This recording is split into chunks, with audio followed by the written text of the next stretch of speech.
Meus cumprimentos a todos. Aqui, professor Ivone Contini Bramante. Estamos hoje aqui para mais uma live falando sobre LGPD. Vamos falar hoje sobre a figura do DPO, né? E nós estamos aqui aguardando a doutora Selma Carlota entrar e aguardando a doutora Erotilde. Vou chamar aqui, vou incluir a doutora Selma. Vou ver se ela entrou, ela não entrou ainda. Tudo bem, Moreira, a Sônia, a Jaque, tudo bem? Nós estamos aqui aguardando a doutora Selma Carlota entrar, tá bom? Vamos aguardar. Nós temos várias questões hoje para trazer para vocês sobre a Lei Geral de Proteção de Dados. A primeira questão é obrigatório ter a figura, né, do DPO, que é o encarregado de dados? Vamos usar, opa, a Selma entrou aqui, deixa eu visualizar a Selma entrar, já chamei, vamos ver se a doutora Selma entra. Ela está Boa noite! Boa noite, tudo bem, doutora Selma? Tudo! Como é que a senhora vai? Como é que vocês vão? Tá ótimo, só tá muito frio hoje, né? Nossa, tá demais hoje. Tá muito, muito frio. Eu tô falando com o pessoal aqui, e nós já temos 10 pessoas aí que entraram. Eu vi que tinha aí umas 90 pessoas no aguardo, na espera, para entrar, para a gente começar a conversa, né? A doutora Herô está no trânsito, me disse que está no trânsito, que vai entrar uns 10 minutos atrasada. Enquanto isso, nós vamos conversando. Tudo bem, doutora Selma? Vamos, doutora. Vamos estar então, aqui. Primeiramente, eu quero falar para vocês que nós temos um instituto chamado Instituto Conecta, né, que é uma entidade que dará cursos e treinamentos. Nós estamos focando, lógico, é curso de direito em geral, mas nós estamos focando nesse primeiro momento um grande congresso internacional que acontecerá dia 16 de outubro, com convidados especiais internacionais, né, de Portugal, da Espanha e da Itália, inclusive a doutora Selma que os convidou. Nós teremos aqui um curso sobre DPO de 4 dias, né, isso que começa dia 18, 19, 24 e 25 de agosto agora. E nós estamos montando e lançando um curso sobre LGPD que terá uma carga horária aí de umas 20 ou 30 horas. Estamos montando ainda. Então, essas são as novidades que eu quero passar. São os projetos que a gente já tem agora em andamento, na verdade. Eu espero que todos se inscrevam no nosso congresso. Realmente vai ser um congresso fantástico, com autoridades da Europa que vão vir aqui palestrar no nosso congresso, aqui à distância, na verdade. Porque Exatamente. Não vão vir aqui até o Brasil, vão estar aqui na nossa plataforma. E realmente será maravilhoso. Mesmo os brasileiros todos que a gente convidou são todos autoridades no tema de proteção de dados, muito bons. Todos são professores de proteção de dados, pesquisadores de proteção de dados, todos realmente a gente escolheu a dedo. Sinceramente, assim, não percam esse nosso congresso.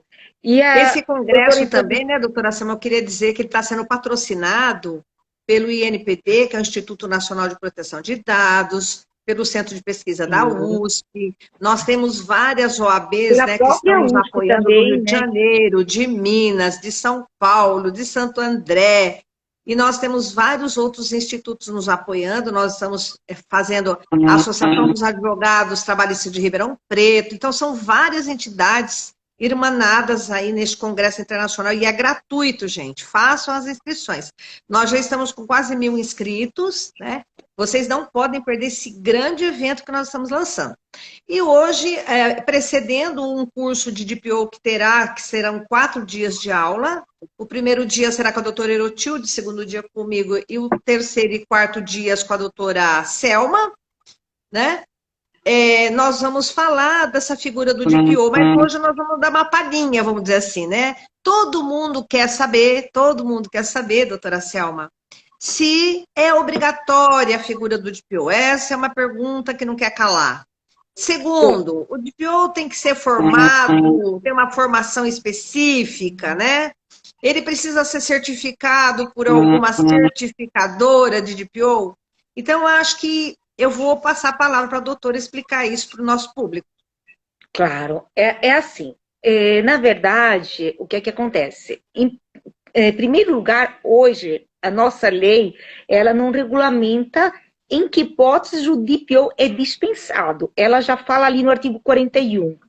As empresas, controladores e operadores deverão indicar um DPO. Ou seja, se hoje me perguntarem, no Brasil, o DPO é obrigatório? Hoje é, por enquanto Sim. é.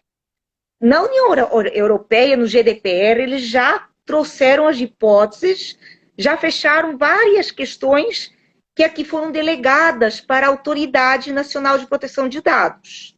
E lá a gente já tem as hipóteses em que é obrigatória a figura do Data Protection Officer, ou DPO, encarregado. No Brasil, como em outros institutos, como o relatório de impacto da proteção de dados, como a questão do ROPA, com várias questões em que foram delegadas para a Autoridade Nacional de Proteção de Dados, inclusive a diferenciação para as empresas menores, é a ANPD que irá regulamentar. Eles já se manifestaram que até o final do mês irão trazer uma resposta. Ainda não sabem se o DPO vai ser ou não dispensado, inclusive das startups. Mas, em princípio, todas têm. Agora, claro que se você está trabalhando em uma grande empresa, seus clientes são empresas de maior porte, com tratamentos de dados em grande escala, tratamentos automatizados, novas tecnologias, administração pública, como está até na União Europeia, salvo na atividade jurisdicional, vai ter que ter o DPO. Não tem por onde fugir, que não vão ser dispensados, com certeza, pela Autoridade Nacional de Proteção de Dados. Quem pode ter esperança dessa dispensa são as empresas menores. Mas agora, não tem regulamentação ainda, né? Na verdade, ainda podem, como eu falei, ser dispensados. A gente ainda não tem a certeza se serão. Por enquanto, é obrigatório para todas, porque a LGPD, no artigo 41, já chega falando a empresa controladora ou operadora, e eu destaco que a empresa pode até ser uma pessoa natural, mas que seja empregadora, que trate dados como fornecedora, numa relação comercial, mas nunca um empregado, porque empregado não é controlador nem empregador. Desculpe, não é nem controlador nem operador, o empregado. A doutora Herô entrou. Boa noite. Boa noite, Herô. Tudo bem? Como é que vai, obrigada querida? Por ter deixado eu entrar. Obrigada. Tá ótimo. Não, nós começamos agora. Eu perguntei para a doutora Selma se é obrigatória a figura do DPO, se ele tem que ter uma formação específica e se ele pode ser pessoa física e também pessoa jurídica, que são 3 questões básicas. Sim. Aí eu estava explicando que, para não se confundir na questão do controlador do operador, que estes, na verdade, nunca vão ser o empregado não vai ser controlador nem operador, e que estes têm que indicar sempre um DPO, em princípio, até a Autoridade Nacional de Proteção de Dados se manifestar em sentido contrário, que é o que está ali no parágrafo 3º do artigo 41 da LGPD. Ela pode regulamentar. Isso, falando que é a ANPD que vai poder regulamentar, mas eles não decidiram ainda se o DPO vai ser ou não dispensado das empresas menores, startups, entre outras.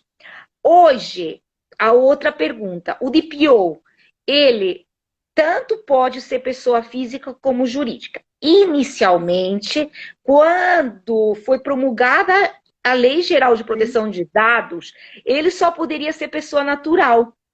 Só que aí veio a alteração pela MP 869, convertida na Lei 13.853, e tiraram a palavra natural, para abrir para tanto uma pessoa natural, pessoa física, ou jurídica, poderem ser DPOs. Então a gente pode... Por isso que foi aprovada a Lei das Startups, doutora Selma? Na verdade, vamos dizer que vai ser aqui um novo mercado, inclusive, né? Tudo, certo. Na verdade, acaba vindo propositalmente, porque sabem, e nesse caso foi proposital, porque sabem das vantagens que a gente vai ter. Se a gente tiver várias startups, oferecendo a figura do DPO, o serviço do DPO, e é o que vai acabar acontecendo. Tudo é político, na verdade, E o sendo mais DPO tem que aberta. ter alguma formação específica ou alguma certificação específica? Então, o que é que acontece? Não que seja obrigatória a certificação no Brasil. Só que empresas maiores, multinacionais principalmente, vão querer contratar um DPO certificado. A gente tem duas formas de ser DPO. Uma forma, a gente tem aqui os dois exemplos. É como a Erotilde, que é DPO do TRT, porque ela foi nomeada como DPO do tribunal. A outra forma é você fazer uma formação, passar por provas e você ser DPO por uma instituição certificadora, que foi o meu caso, que eu fiz as fases da Exim, sou DPO pela Exim. Então, eu sou DPO pela Exim e a Erotilde é DPO nomeada pelo tribunal. Então, assim, as empresas vão nomear os seus DPOs.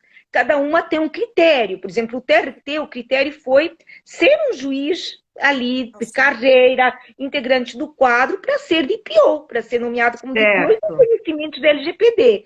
Já empresas maiores, elas vão querer um DPO com certificação da Exim. Agora tem uma nova da IAPP, mas já a Exim é melhor, porque a Exim ela não tem validade. Essa da IAPP, a pessoa vai ter que ficar fazendo certificação todo ano. A Dexim é ruim. E a Dexim vale internacionalmente, né? O DPO pode trabalhar para empresas internacionais e a IAPP é só para empresas nacionais. Tem validade internacional também, IAPP, mas ela não tem o mesmo valor da Dexim e ela é por prazo determinado. Ainda hoje, quando me passaram um link que eu coloquei no livro, o badge da Exim, passaram um link para eu usar, eles falaram, nem precisa colocar a data que você teve esse badge emitido, porque na verdade ele é prazo indeterminado. Certo. Então, a certificação eu nunca mais me tiram. Você passou, você já vai ter para sempre. E nessa situação, então, tem as duas formas. Agora, empresas menores, elas vão querer um DPO que tenha base da LGPD, que tenha a doutora Ero caiu, ela congelou aqui, ó. Opa, voltou, Ero. Então, coloca no 4G, Ero, que você tá caindo aí. Oscilando. Eu acabei de colocar quando eu vi que estava oscilando. Ótimo. E pus para carregar também, porque eu achei que estava sem bateria. Tá. Não, tá ótimo. Então, até falando do nosso curso, né, Sim. que é de capacitação de DPO. Então, assim, nosso curso, ele vai preparar você para você ser DPO, para você conseguir ser o DPO pelo seu escritório de várias empresas, como pessoa jurídica, para você também trabalhar como pessoa física, como DPO. E seria bom você já pensar, fazendo esse nosso curso, em que na minha parte, eu vou falar também da parte da lei, da LGPD, comparando com o GDPR, já numa certificação. Porque aí você consegue abraçar clientes de porte maior. O nosso curso vai dar, como se fosse um preparativo da OAB, um preparativo para prestar um curso de certificação, prestar as provas de certificação ou da Exim ou da APP, não é isso? Na verdade, a primeira fase, né? Porque são 3 fases. São 3 fases. E nem tem como você fazer tudo junto. É como se fosse um exame da OAB, né? Que tem 3 fases também. Exatamente. É mais ou menos isso. É a mesma coisa. Ele é um curso que capacita, de formação, você vai ter o certificado, só que você tem que fazer a prova igual com a OAB. Para você poder utilizar a OAB, você precisa da prova. A mesma coisa. Você precisa fazer as provas depois. Não é que sim, é a mesma coisa. Então, assim, nesse momento, a gente está fazendo um curso que é como se fosse o Foundation. Depois a gente pode fazer o da parte prática, de segurança de informação também, pelas normas da ISO, que tanto podemos fazer de formação para fazer a prova, como de capacitação, que aí seria para você aprender na prática, porque é muito importante a parte de segurança da informação, você como DPO, a Erotilde sabe, porque ela hoje trabalha como DPO no tribunal. Então, a gente tem um tema hoje interdisciplinar, totalmente interdisciplinar.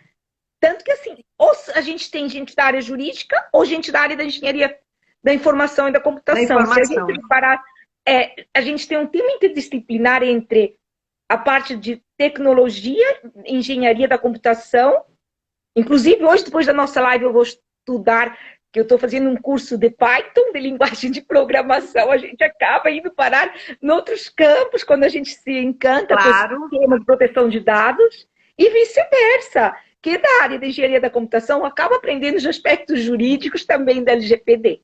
É interdisciplinar.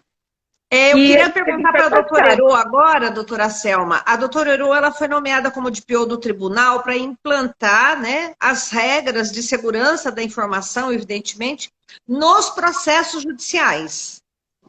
Então, qual é a sua missão lá, doutora? Qual é a missão do DPO dentro do tribunal e como é que se aplica aí a questão da LGPD no processo?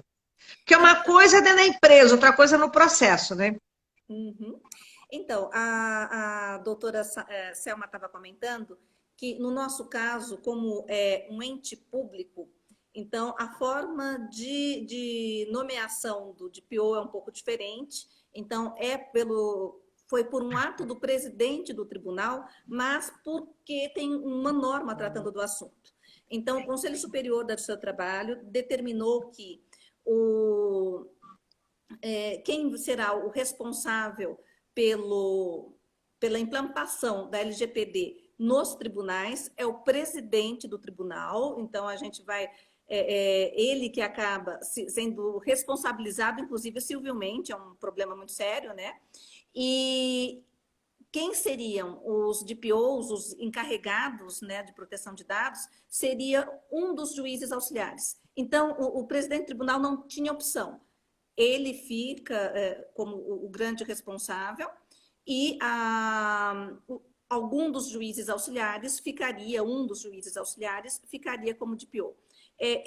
A opção foi dele. Eu acho que ele optou porque é uma matéria que eu já estava dando aula estudando e dando aula na faculdade, então acho que a escolha foi feita nesse sentido.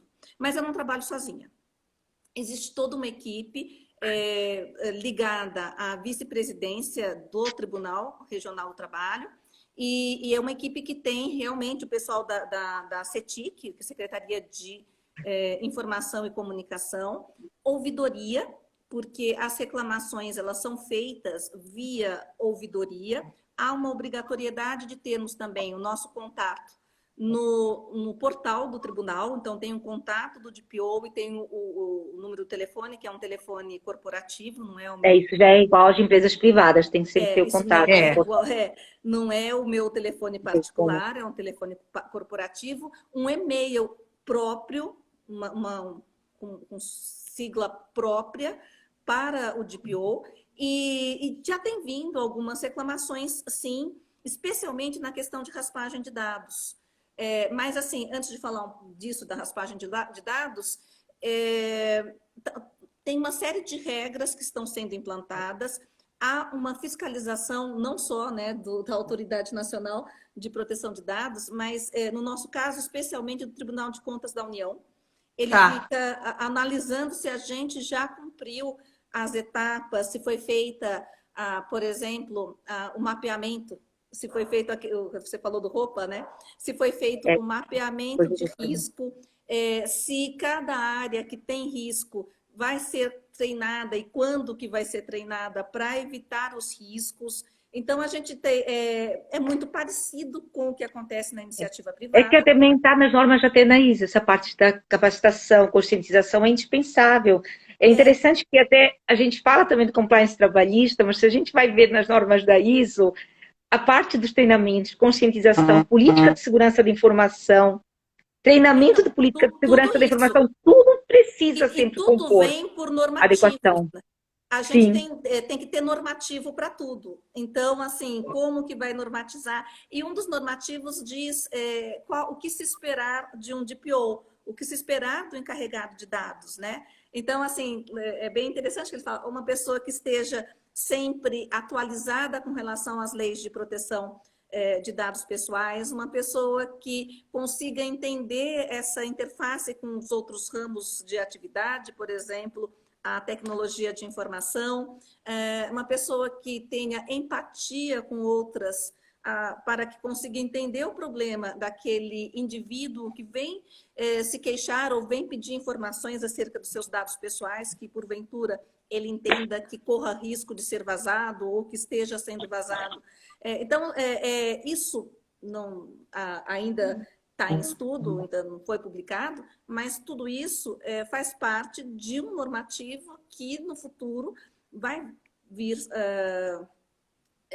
nortear as atividades do encarregado de dados daqui para frente. Então, eu falo que eu estou como encarregado de dados enquanto o Dr. Vidigal quiser, e provavelmente, quando o Dr. Vidigal sair da presidência, uma nova pessoa vai ser escolhida, porque será sempre um juiz auxiliar.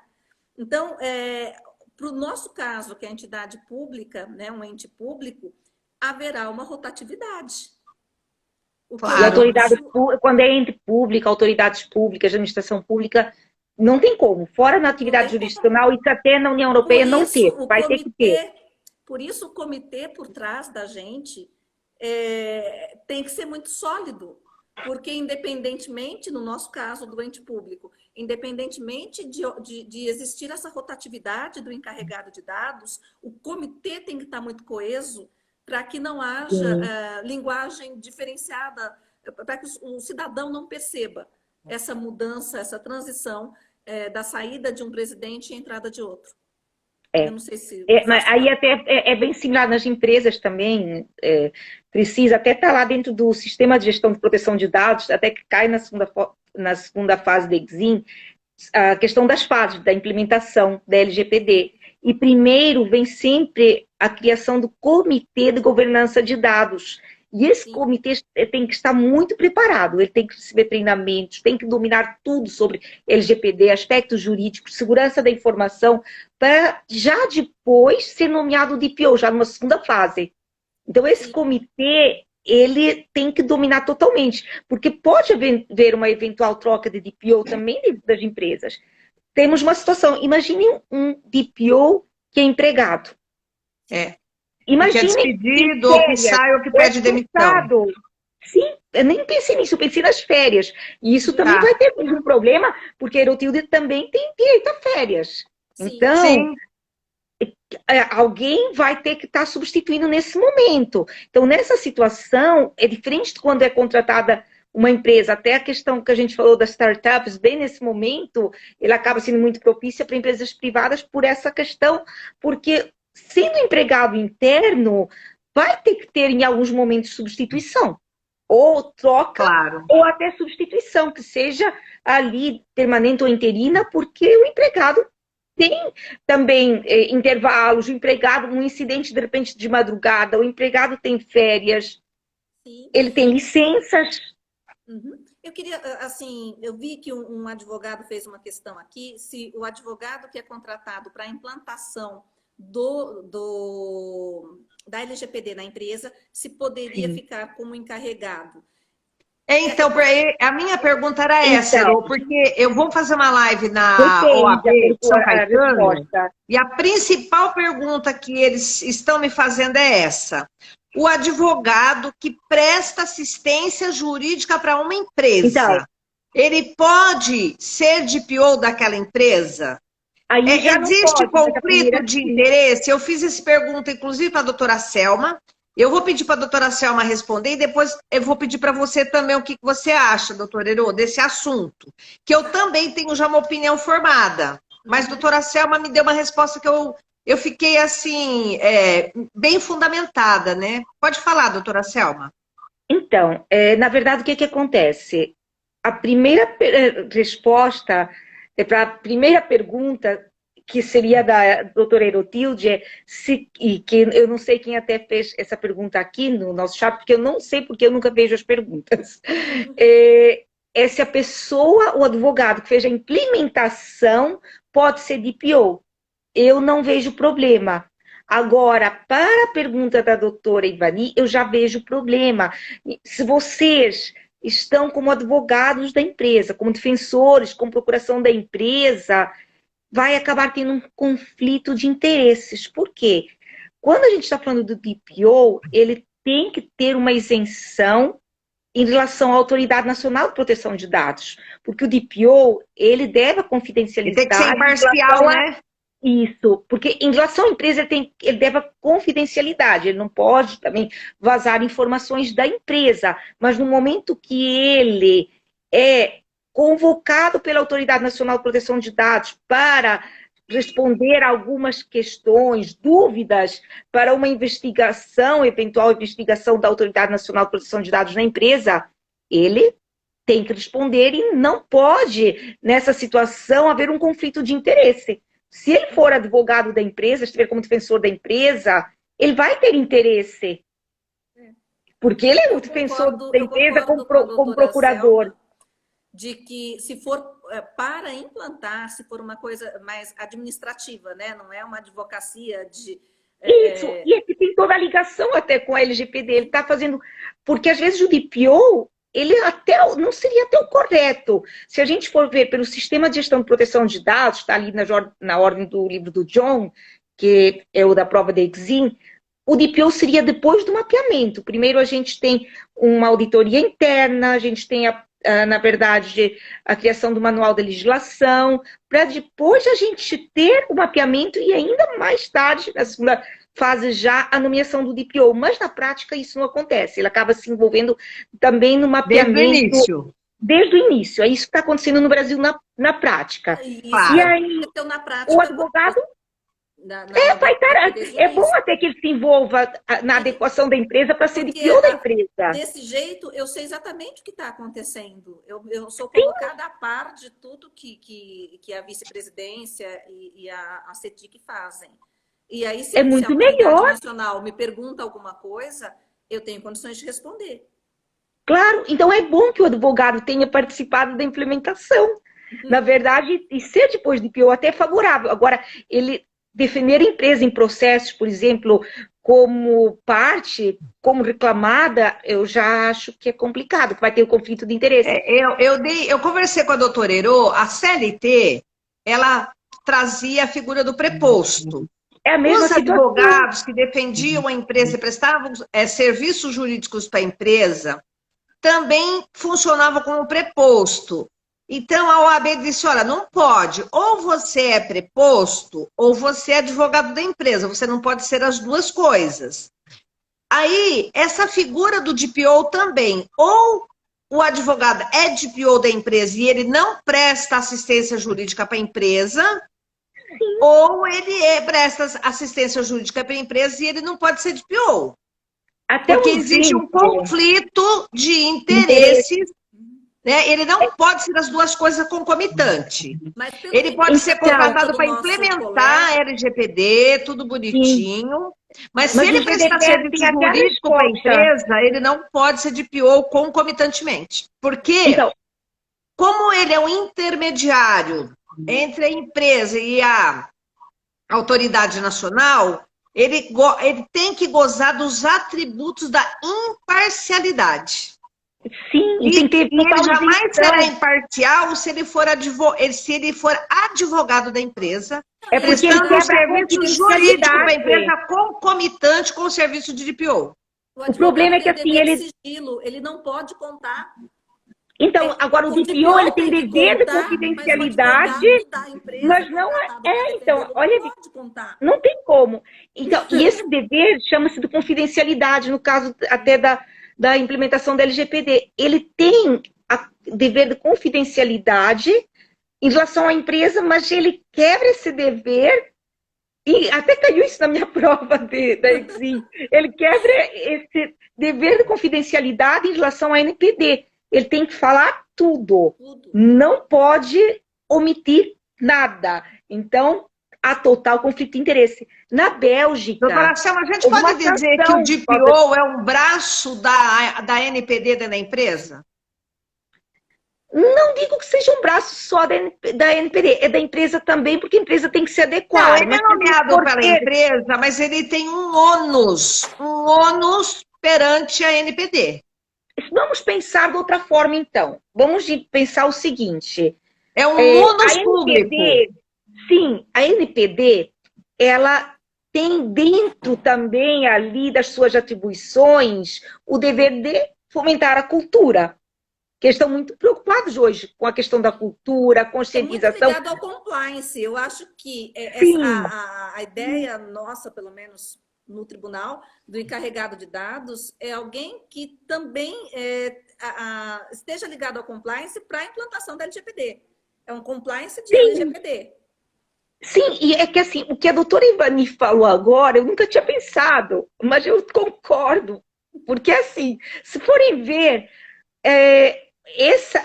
essa função de DPO, atribuição de DPO, na verdade, ela deve mais fidelidade à NPD do que a própria empresa. Sim, é um ônus público. Sim, porque assim, tanto na prática...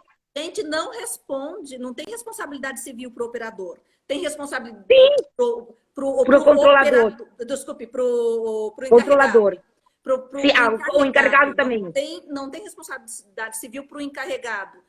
Ele não é agente de tratamento. O que você está falando é porque ele não é agente. É que você, perante o controlador, é que eu achei que você estava falando outra coisa. Você, na verdade, teria como um empregado, que, na verdade, numa ação regressiva. Mas vocês não são, nós como DPOs não somos agentes de tratamento. Eu para empresas, você para o tribunal. DPO não é agente de tratamento. Essa é a questão. Os agentes de tratamento são a empresa controladora e a empresa operadora, que muitas vezes não existe operador e que não coincide, lembrando disso, que já falamos em outras lives, com o controlador. Que eu vejo que está sendo uma confusão de quem é o controlador, o operador, e é um tema muito importante. A doutora concorda comigo. Doutor Vidigal é o controlador. Claro. Na verdade, é o tribunal, né, que é o controlador. O Conselho Superior do seu Trabalho determinou que o controlador de dados nos tribunais regionais seria... Mas a ação é contra o tribunal. Se tiver é que assim, é o que a Autoridade Nacional de Proteção de Dados falou, é que está tendo um problema com os órgãos públicos. Os órgãos públicos estão colocando, não é só o tribunal, faculdades, já dei treinamento em faculdades também, eles estão colocando lá que o reitor é o controlador, igual que no tribunal colocam que o presidente do tribunal é o controlador. Porque juiz é órgão. É isso mesmo. Para a gente não tem problema. Porque vocês são órgãos, né? O Conselho Superior do seu Trabalho está normatizado. Mas o CNPJ é de quem? É do tribunal. A Federal, no artigo 111, diz que juiz é órgão. Não, exatamente. Isso sim, mas vamos pensar outra coisa aqui nessa questão do problema que tem na administração pública. Não, sim, você está pensando o seguinte, eu como sou encarregada, tudo bem, que a ação não é contra mim, porque eu sou DPO. Agora, poderia ser contra o doutor DPO. Eu tenho uma responsabilidade tão grande para não deixar nada acontecer, porque... pode ter uma ação regressiva por dolo ou culpa. Não por isso. Só isso. Não, porque eu quero que tudo dê certo, porque eu não quero que sim, o claro, como DPO. Fique em mãos. Não, sim, mas falando da responsabilidade, eu estou falando. Mas assim, o que eu quero dizer é o seguinte, é que a Autoridade Nacional de Proteção de Dados, ela acelerou a guideline aqui do Brasil. A primeira guideline que ela, na verdade, elaborou foi exatamente da diferenciação de controlador e operador. E operador. Porque ela viu a confusão que estava tendo, principalmente na administração pública. Exatamente, na administração pública. Lá na União Europeia não há confusão, porque a gente tem um nome responsável, contratante e subcontratado, que é o operador. Então, geralmente são duas empresas. Seria uma pessoa física, mas quando for, por exemplo, um profissional liberal, contador, que está tratando dados por determinação de outra empresa. Agora, na administração pública, está sendo um pouquinho diferente. Estão designando os presidentes, por exemplo, do tribunal, o reitor de uma faculdade como controladores. Por exemplo, o reitor da faculdade não é órgão. No tribunal ainda vocês podem falar, não, o juiz é órgão, mas lá não é. Constitucionalmente, juiz é órgão. Sim, mas mesmo assim não é correto vocês serem, mesmo vocês sendo órgãos pela Constituição Federal, vocês serem agentes de tratamento responsáveis. E é isso que a própria Autoridade Nacional de Proteção de Dados colocou na guideline, que saiu depois, na verdade, da resolução do Conselho Superior da Justiça do Trabalho. Na verdade, ela quis sanar esse problema. Porque, na verdade, quando tem uma ação, é só a gente pensar assim, controlador é agente de tratamento. Sim. Operador é agente de tratamento, Sim. certo? A ação é contra o tribunal. Quem vai pagar a conta não é o doutor Vidigal, é o tribunal. Sim, mas então, quem responde pelo ele é o tribunal é o Conselho representante. Superior da Justiça do Trabalho. Quem responde pelos tribunais Sim, regionais, então, mas pelas como varas do trabalho, é o representante. Conselho Superior da Justiça do Trabalho. Não, sim, mas o tribunal é o controlador. É que ele é o que a Autoridade Nacional de Proteção de Dados colocou É o ali naquela CNPJ do guideline. tribunal que está em jogo, né? É. Quem vai ser processado é o tribunal. Lá fala, cuidado, representantes, sócios, empregados, diretores das empresas, lá ele elenca até a Autoridade Nacional na Guideline, não são controladores. Controlador é a empresa. Depois fala, até no livro que a gente escreveu, eu com a doutora Ivanida, Perguntas e Respostas, a gente fez esse destaque dessa diferenciação do controlador e operador. Foi.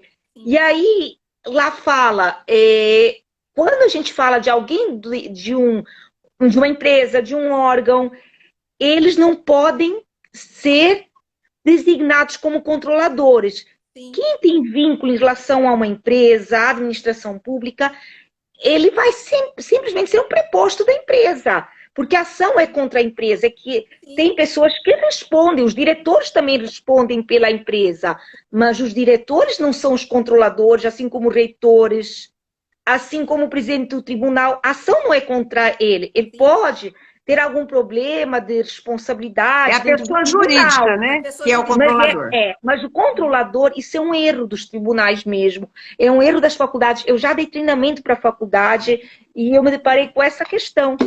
E é um erro que tem internamente. Quem é o controlador é o tribunal.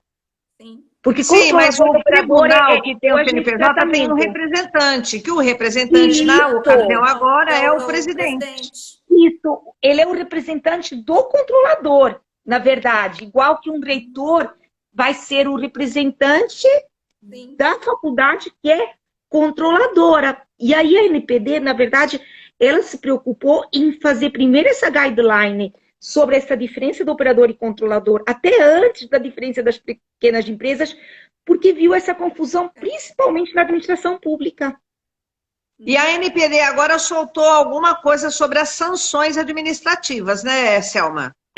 É que eles estão agora no momento de ainda fomentar a cultura, conscientizar. Então, eles vão advertir, ainda não vão aplicar, mesmo não, eu sei, mas eles soltaram um questionário lá de perguntas sim, e respostas site, sobre sanções, para deixar bem esclarecido para a sociedade como é que será e tudo mais, não é isso?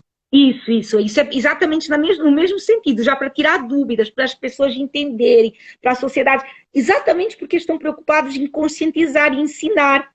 Por isso que eles fizeram essa guideline do que... E já tem alguma norma interna aí, doutor Heru, do tribunal ou do judiciário, alguma norma interna, algum guia-linha, como a gente diz, né, que é a guideline, uma linha-guia?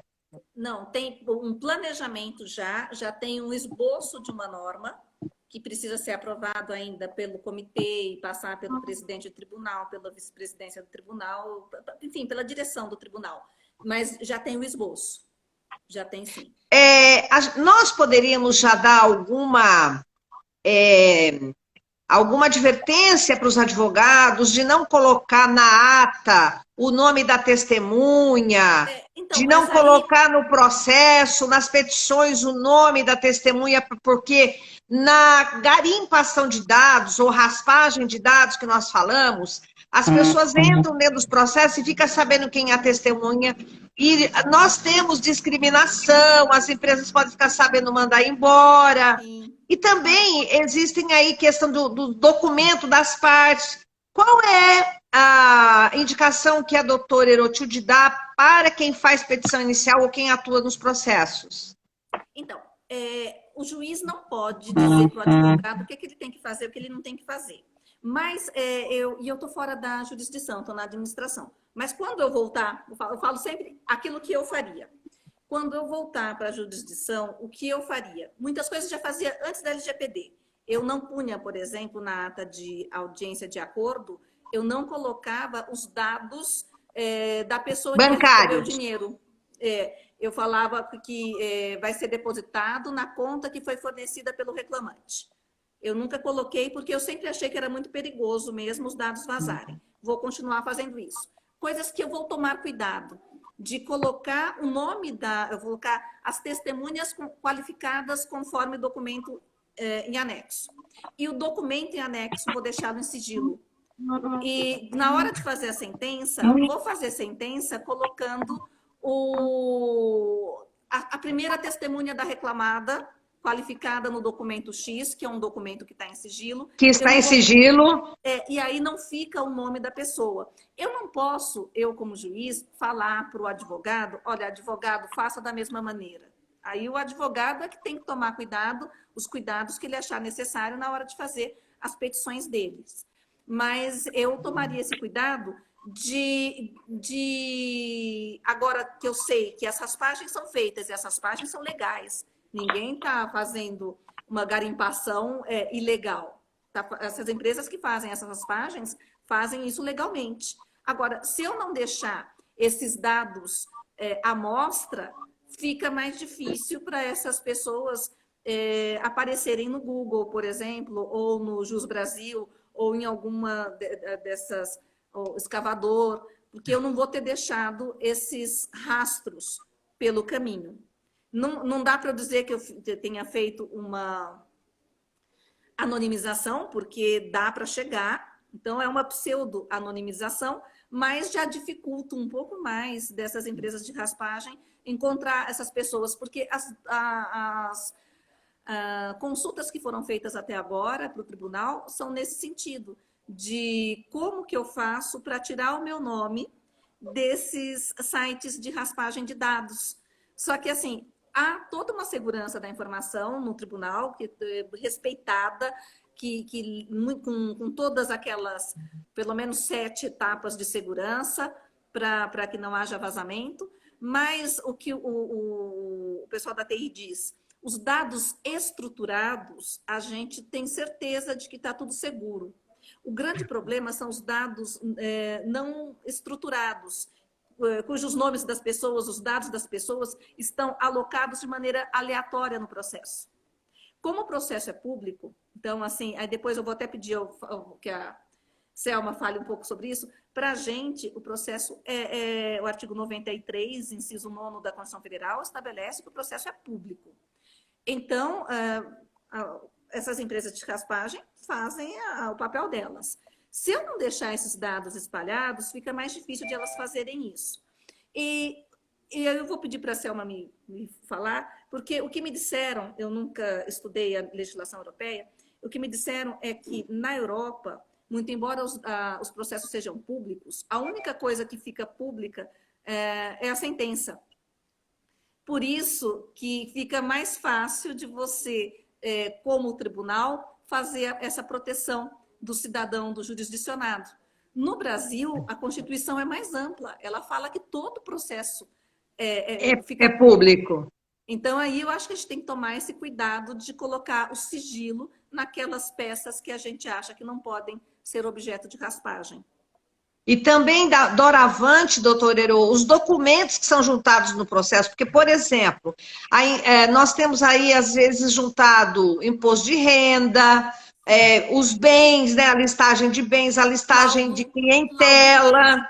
Laudo médico, perícia laudos médicos que exibem aí o CID da doença, ou exibe todo o estado de saúde do indivíduo, que é um dado sensível. Nós temos processos que são de menores, né? Pessoas que são menores de idade. Então, tudo isso agora vai ter que ter o cuidado de colocar um ID em sigilo, separadinho, e só as partes e os juízes é que vão ter acesso. Se um terceiro juridicamente interessado quiser ter o acesso, ele vai ter, desde que ele peticione, mostre o seu interesse jurídico e o juiz decide, é isso? É isso. E assim, a parte que o advogado pode ajudar é solicitando. Porque eu sei que no dia a dia pode ser que a gente esqueça, por exemplo, que tem uma certidão de óbito, que tem uma um decujus. Então, tem a certidão de óbito, o decujus só para avisar que não é pessoa natural, a gente não se protege, aplica mas LGPD. não pela LGPD. Mas no Decujus, normalmente vem com ele a certidão de casamento da viúva e a certidão de nascimento das crianças. Isso. Então, a certidão de nascimento das crianças... Esses documentos têm que colocar tudo em sigilo, né? Na verdade, o que acontece? Por mais que seja público o processo, vai ser público o quê? O número do processo, vamos dizer, a gente pode pseudonimizar, anonimizar não tem como, mas a gente pode pseudonimizar também ali o nome das partes, não colocar o nome completo das partes, porque ele não vai deixar de ser público, porque se pseudonimizou. Anonimizar não tem como, porque a técnica da anonimização não tem mais reversão, mas só colocar alguns dados com o número do processo e as peças. A petição, a sentença. Você pode colocar as iniciais e um documento em anexo que pede o sigilo depois com os dados. O sigilo parte de um laudo médico, dados médicos, dados bancários, tudo ficar em sigilo. O ideal é isso, usar-se da técnica da pseudonimização para não deixar os dados todos ali do titular, identificando o titular. Até isso é bom, porque a gente tem mais outro problema aqui no Brasil. A gente já tem decisão, inclusive do Tribunal de Justiça do Rio Grande do Sul, e tem também um RE lá no STF do escavador, porque entenderam que não havia um tratamento ilícito na atividade do escavador de divulgar os processos trabalhistas, porque ele não é empresa, e na verdade, e não há segredo de justiça quando a gente está falando de processo trabalhista, que é diferente de outros processos na área civil, de família. Então, nessa situação, como é lista a atividade do escavador, as empresas vão no Google e conseguem identificar quem já tem ações. E isso acaba gerando práticas discriminatórias. Sim. Por mais que seja proibido pelo artigo 21 da LGPD, aquilo que foi, na verdade, tratado e é público, que foi tratado para o exercício regular de um direito ser usado em prejuízo do titular, as empresas fazem. Muitas vezes é o dono da empresa e não tem como provar que realmente ele tem essa prática, ser o dono da empresa, a não ser que realmente seja alguma prática interna, que algum empregado faça a denúncia. Fora isso, fica muito difícil. Então, o tribunal, usando-se dessa técnica, ele vai acabar protegendo os titulares, pessoas naturais, de práticas discriminatórias das empresas que buscam se o candidato à vaga de emprego, ele já tem ações trabalhistas, entenderam? Exatamente. Porque tudo é puxado ali do diário oficial, pelo escavador. Se não tem totalmente ali o nome da pessoa, tem, por exemplo, só o nome é Maria Francisca Rodrigues da Silva, só está ali. Maria Francisca, não tem mais nada. Quantas Marias Franciscas tem? A gente pseudonimizou. Erotilde, né? Porque Erotilde só tem eu. Sim, mas eu vi Selma, por exemplo, parece que é um nome difícil, mas não é tanto, tem muitas Selmas. O Elcio, eu estou vendo aqui o doutor Elcio, aliás, é um excelente advogado, também ligado à LGPD. O doutor Elcio lhe fala, doutora, a doutora também atua em relação ou ligada ao setor de notícias? Tem o portal do tribunal, tem um comitê, então não é uma pessoa só, é o comitê do portal, é um comitê nomeado pelo presidente do tribunal também, formado, multifacetário, tem pessoal da TI, pessoal da comunicação, juízes, desembargadores, servidores do RH, nossa, é um mundo, tem umas 30 pessoas no comitê, e no comitê a gente analisa quais as notícias que vão para o... E como é que será divulgada, né? Você vai expor o nome da parte, você vai expor o número de documento, endereço. Tem que criar um software. Um software que não deixe de anexar nada com dados. Não, eu sei, mas estou brincando. Doutor Nerô, tem uma pergunta aqui. Para as empresas, para currículos, a mesma coisa. E a pessoa diz assim, mas a LGPD não tem uma base legal, de obrigação legal ou de exercício regular do direito, e eu posso, então, no exercício regular do direito, pegar o documento, me defender, juntar no processo? Pode, claro que pode. Mas, então, as pessoas às vezes estão fazendo confusão, né? Uma coisa é o seu exercício regular de direito de compartilhar dados, por exemplo, o advogado capta todo o documento do cliente. Aí o advogado compartilha esses dados com o judiciário. Quando ele compartilha, existe a base legal, exercício regular do direito, obrigação legal. Mas quando chega dentro do processo, o tribunal tem o dever da segurança desses dados. E para que haja maior segurança desses dados, o advogado era bom que ele pedisse o sigilo.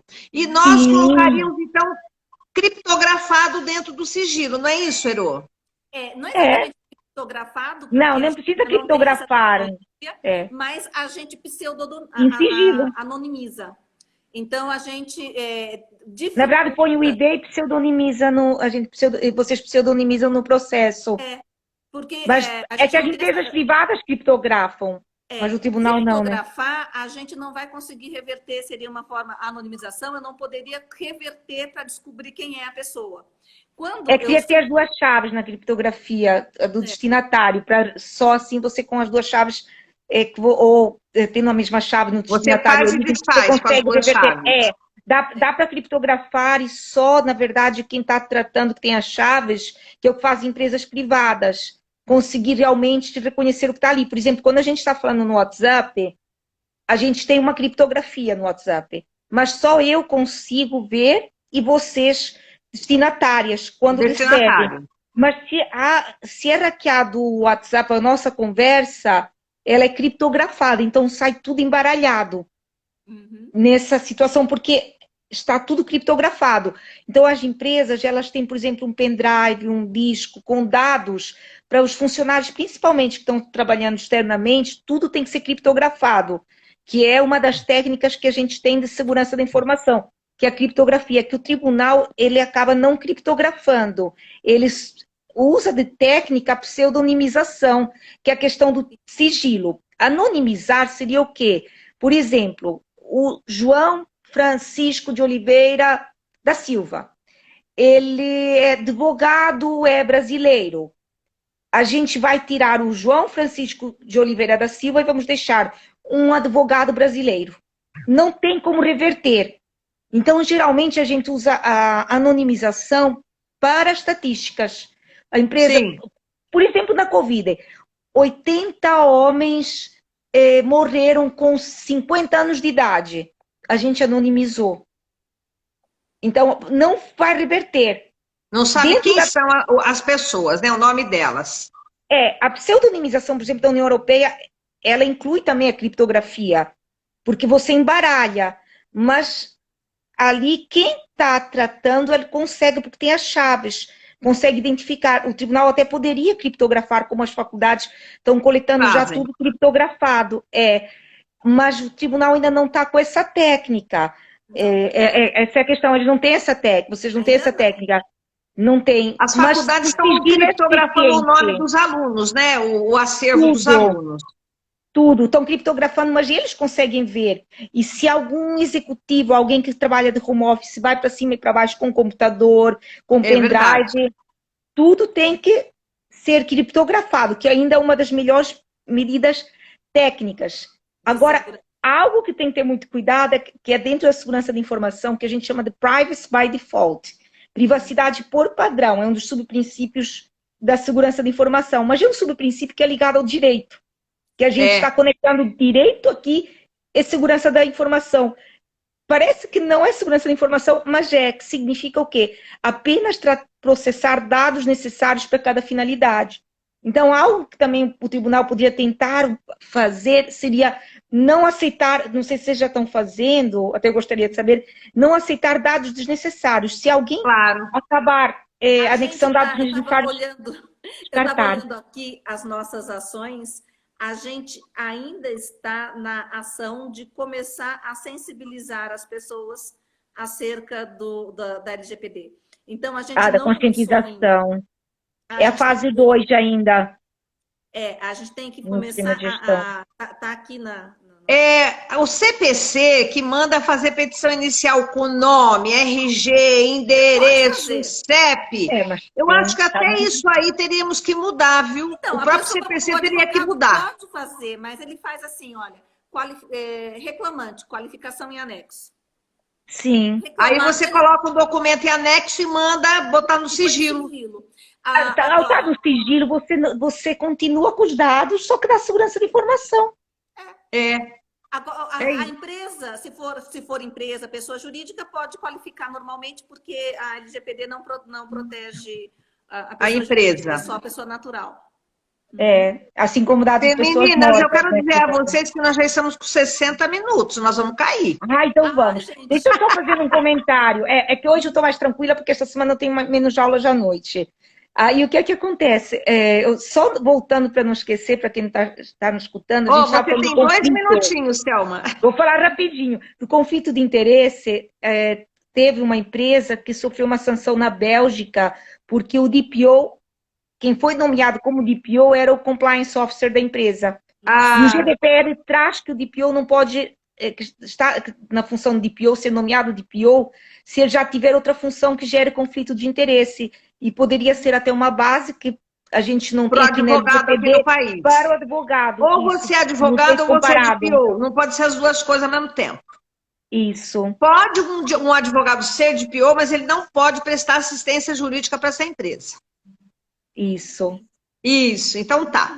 Meninas, beijo, nós semana que vem estaremos aqui novamente com nova live no mesmo horário, e aí eu vou divulgar novamente, nós vamos continuar o papo, porque o papo aqui ele não acaba nunca. Nunca. É verdade. E tem nosso curso, hein? Não esqueçam de se inscrever. Pessoal, nós temos um curso de capacitação de DPO 18 e 19, 24 e 25 agora de agosto. Inscrevam-se conosco, entrem no site do Instituto Conecta Direito. Nós temos uma página. Podem entrar também no Instagram da doutora Lara Martins, no Instagram da Selma Carlotto e no Instagram da Erotilde Miarro. Então, a gente vai capacitar vocês para serem DPOs completos, com os aspectos jurídicos do TRT, como a doutora Erotilde DPO do TRT, eu de Exinha, a doutora Ivani também, ainda com a parte de direito coletivo. Então, assim, vai ser super completo esse curso. Exatamente. Um beijo, gente. Obrigada. E faça inscrição no nosso congresso, hein? Nós já temos quase 1000 inscritos lá. Tchau. Tchau. Até a próxima. Até a próxima. Tchau, tchau.